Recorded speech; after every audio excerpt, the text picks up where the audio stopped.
want to talk about men being weaker in society these days. And I know a lot of men watching this will probably say, come fight me, bro, I'll show you how weak I am. But I want to talk about this. And so people get context and understanding to this, there's so many elements of life. You might be a great fighter and you might knock me out and you might beat me down, right? But you might beat yourself down financially because you don't know how to handle or budget the money that's coming in. You might not be great in relationships or as a father to your children. Those sorts of conversations is where men can be stronger as warriors. And I want to ask yourself, what's your thoughts on that, T? Yeah, like you said, bro. As soon as you said when men are men with weaknesses out there, and people go straight to the fight zone. Well, that's one aspect of life, and it's the only aspect of life that yes, you do need it in certain degrees because you want to get up in the morning and you want to fight for the day and you want to get up and have grit, determination, strength. But it's one emotion. What about the other 50,000 emotions that you have that you need to regulate so that you can become the beast that you're supposed to be? And that's what I'm talking about when I say having strength, when men being weak. And what ends up happening if we're dysfunctional in one area, it starts to fall over like a pack of dominoes, right? One thing then leads to another, and all of a sudden a bad choice happens. And we know, especially with suicide in general, it's very impulsive. And when, as much as I hear this now, yes, it's impulsive based on one action that's happened, but it's usually because your backpack is full of stress or dysfunction or cluttered. Who's got a cluttered mind these days? So many people, when I ask that question, they say, "Yep, me. I've got that. I'm all over the place. I don't know what I'm doing. I lack direction. I don't know how to get there. I don't know the step-by-step process." Dano, for yourself, my brother, is there something around this conversation where you feel men are weaker, or what's your thoughts around it?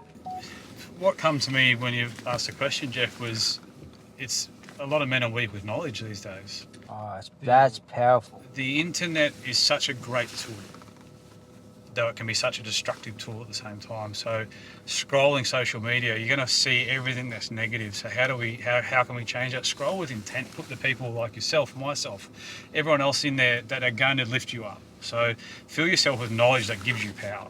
Love that. I always say knowledge isn't power without application. A lot of people say knowledge is power, and I'm like, no, it's not. And they're like, it's bullshit, bro. What are you talking about? Mate, you can jump on Google and type in how to become a millionaire, how to find peace, how to regulate your emotions, whatever it is that you're trying to look for, right? How to sew, if you wanted to do that. How to dress. There's so many different videos out there, but what we seek in an answer, we don't then apply. Yeah. It's out there ready to roll. What's your thoughts? Drop it in the comments below about men and how they can be stronger within society. Or do you think we're already strong enough? Or for you, I hear this all the time, our generation, do you think generations have changed and men are weaker in general? Drop it in the comments below. Dano's got something there. It's that, especially from the older generation, I've got plenty of respect for the older generation. And they go, that didn't happen in our day. That was a different, if you want everything to be like it was back in your day, stop using the phone, stop using the internet. Yeah. You can't say, hey, we did this in our day, this is what it should be like, and still use Google, still use all those things. If you want things to be the way they were, then take them back to the way they were. If you want things to change, get with the times. And you think about when we were kids playing, we'd go out to the football over Redfern Oval just up the road here, and there'd be 50 kids on 50 kids in the mud, loving life. You just wouldn't get that now, and it's not because... It is because times have changed, and we've got to understand when times change, how do we adapt? How do we pivot? How do we become agile? Because if you don't do that, how are you going to do that in business? How are you going to do it in your life? Because the reality is things are going to happen. Now, I'm going to move on to another topic, and we spoke about this before. Manifestation, but also the actions behind it. I'm looking over here, 222. 222, I'm seeing everything, all these numbers. And I'm going to share to a level where I feel comfortable to do so, but by doing so, I manifested something in my life. But it took a lot of action. So I want to ask yourselves, what is the one bit of advice for those procrastinators out there that are doing things or saying, my father said, don't be a shoulda, coulda, woulda, don't be a gunner, be a doer. What's your advice to step past procrastination? You definitely want to have intent behind your morning, Yes. then behind your mid-afternoon. So do you have a plan, like, or something too? Look, when you wake up in the morning, make your bed. First thing to do, get up. Why make your is bed. that important? Like, we always hear this. You're starting off to make if you treat yourself as the brand, and your understanding of who you are is to make sure everything in your world has intention behind it. Making your bed first thing in the morning is the first intent. So it gives you intention. And is that completion of something then, or? Yeah, well, completion is more if you keep on layering on more actions over the bed's just the first thing. Yeah. Then the next thing is to do your 5 gratefuls. Then the next thing, not to get up out of bed and just go and have a cup of coffee and then wipe your eyes and then jump in the car and go to work. And then by the time you get to work, it's 12 o'clock and you're still wiping your eyes because you haven't woken up, because you haven't given to you, but everybody's taking from you and you haven't given to yourself first. Love that. Very powerful. And one thing I do want to say around those intentions, you've spoken about it a lot quite now. We hear this term intentional living and a lot of people say, wishy-washy, we're going to come to that in another video soon. But in general, I'll come to that little topic in a sec for yourself. Dano, one tip around procrastination, how to step past that. I think a huge part of procrastination for a lot of people is the fear of not knowing what to do, or I don't know if I can do that for myself, or things along the lines of that, or they'll think about doing something for such a long time that it turns into procrastination. So the one thing I learnt to begin with was 20 minutes of doing something is better than 20 hours of thinking about doing something. So yes. Even if that 20 minutes wasn't exactly what was supposed to happen, at least I was putting 20 minutes in towards something to move myself forward. Love that. 2 tips for everybody out there to get past procrastination. You'll procrastinate because, like Dano said, you're unsure about where you're headed, then fear and anxiety come up. But if you've got education, you've got confidence. So if you want to go into a particular field, learn every single day, podcasts, books, read, courses, upskill yourself, be around the right people. The more you do that, education and lived experience, the more confidence you got, and you'll step in, not out of that conversation. Going back to that little scenario, I want to take you back through that conversation of, it was something, it was intentions. My intentions weren't great right then. My mind went back and was trying to find it. But intentions, intentional living, what is your version of it? I'd ask you both. And what is one tip around it, and why is that important to people to actually be intentional around the direction of the life they want? For me, intention allows me to eliminate distraction. So if I have more intentions in my life, then the outcome for me personally changes, or my perspective changes. You change my perspective, you change my outcome, change my reality. So intention for me is an absolute in all facets of my life, my 7 pillars, and money being at number 4 of my 7 pillars. So if I keep my intentions right, then I keep my levels at 80%, which for me, a level at 80% on 7 different pillars in my life that are important to me gives me peace of mind to do what I want, when I want, with who I want. What's the benefits of it? To do what you want, when you want, with who you want. How priceless is that? Like, ask yourself, to be able to, tease partner Jess, they could go into the city, book into a hotel over the weekend and just stay there and not rush back to their home. I've got to get to work on Monday, let's say is the example. They could just go back and do what they want, when they want. You know what, let's stay an extra night. How priceless is that to yourself? Dano, for yourself, intentional living, the term, and what's the benefits of living that particular way? So I believe intentionally living leads to gratification. For me, you can start something so simple. If you can't set an intention towards your work, set an intention just through normal things throughout the day. Instead of getting up and going, I'm hungry, I need to get something to eat. Go, I'm hungry, I'm going to get some food to fuel my body so I can go. Just living with intention differently like that will lead to gratification. So I started living with intention around absolutely everything. Like, why am I getting up to go to get food from the fridge? It's to give myself fuel to the body to keep on going on throughout the day. So living with intention can lead, like I said, lead to that full gratification as well. Love that. And you spoke about foods, but I want to talk about the layered approach on the back end of that. So why am I eating this food? Like in general, say, oh, I just want to fuel myself, I suppose, if that's even a thought. It's just more, oh, it's time to eat and this is the time I'm meant to eat, so I'm going to eat. Are you eating to actually live a better quality of life, the independence of life, maybe the confidence of life where you can fit into that dress or your suit or whatever it may be? You're not conscious of yourself in a photo at a wedding or family photo. Those sorts of things at each level of life, whether it's around the food you eat, the people you surround yourself with, the business idea you've got, the location you want to travel to, those particular things give you that intentional living. I want to ask you this. 10 layers deep, I call it the layered approach. And the reason why I do this is it's a foundation. Is that something that you've done unconsciously or within your business but not called it a layered approach? And why would that be important?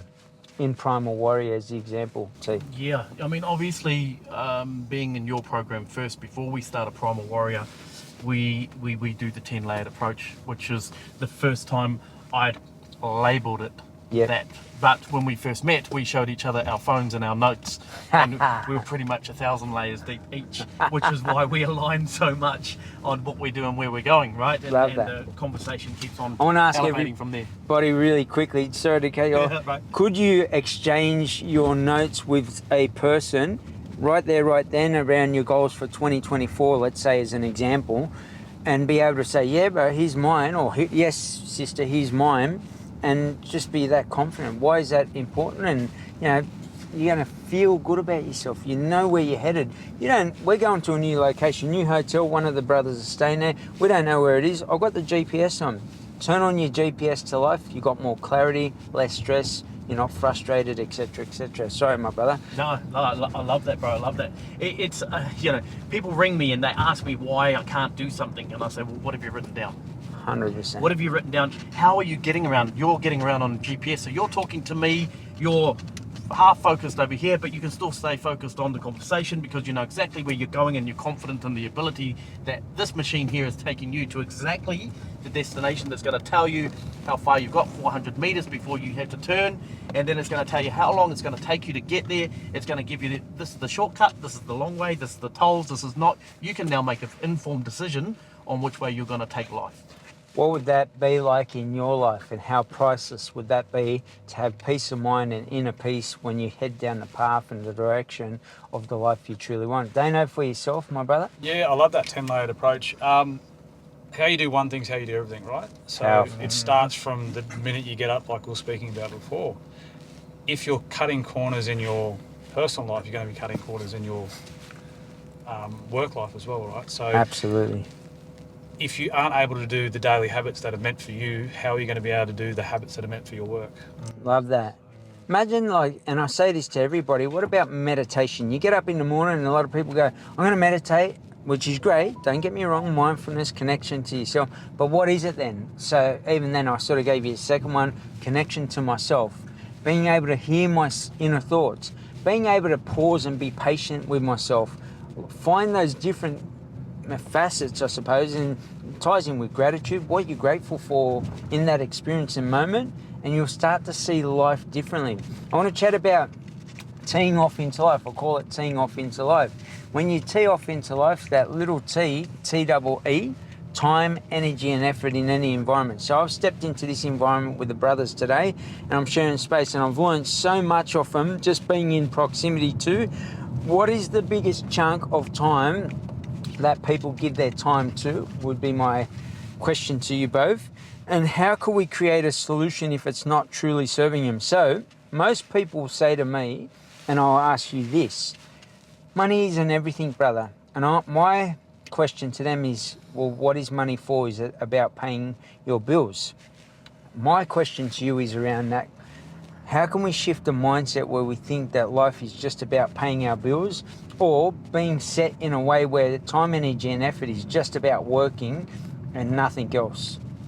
What are your thoughts around that? How can we shift and change that towards what you both got out of life? Freedom to do what you want, when you want, with who you want. Like everything, proximity is everything. And when you align yourself with people who have what you don't have, or you sit at a table with a bunch of eagles, I call them, and you are, which I love to sit at a table with a bunch of absolute weapons, and I want to be the weakest at the table because I have the most to grow. So for me, the answer to the question of how do we change that, we have to change people's mindsets. Instead of just surviving, why don't you live life through thriving? Love that. And by being around, do you ever get in that situation? I'll ask you this just on the back end of that. Do you ever get in that situation and go, oh, I'm so dumb in this room and feel embarrassed or just so people know, like, what do you feel like? Is there times... Bro, I get goosebumps when I'm around beasts. How do you get to that level, T? Because most people go, I feel dumb. You know, you have to move out of your ego and move into, if you want to have ego, go spiritual ego. And you can sit at that table knowing that I'm about to partake in something that I've never partaken in before. So I am going to get the most nutrition out of this dinner that we're about to eat tonight. Love that. Love that. It's because a lot of people will say, oh yeah, but you don't know me. Oh, you don't know how I've grown up. So I just wanted to ask that question in general. For yourself, Dano, the time, energy and effort in any environment, any tips around that?